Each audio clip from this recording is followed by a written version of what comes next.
بسم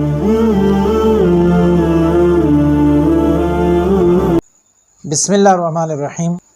یہ جو عمل ہے، یہ جو وظیفہ ہے، یہ ولادت میں آسانی کے لیے ہے اور تکلیف سے بچاؤ کے لیے ہے۔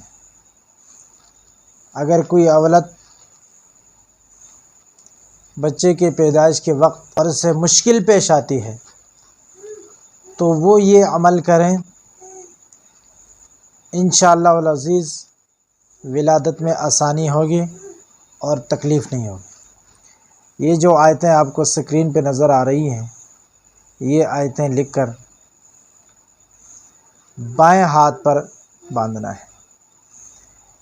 ان آیتوں کو لکھنا ہے کسی کاغذ پہ اور ان کو بائیں ہاتھ پر باندھیں۔ یہ دو اعمال ہیں۔ پہلا عمل جو میں نے بتایا ہے، میٹھی چیز پر دم کر کے اس عورت کو کھلانا ہے، اور دوسرا عمل ساتھ ساتھ انہی آیتوں کو کسی کاغذ پر لکھ کر اس عورت کے بائیں بازو پر باندھنا ہے۔ انشاءاللہ العزیز ولادت میں آسانی ہوگی۔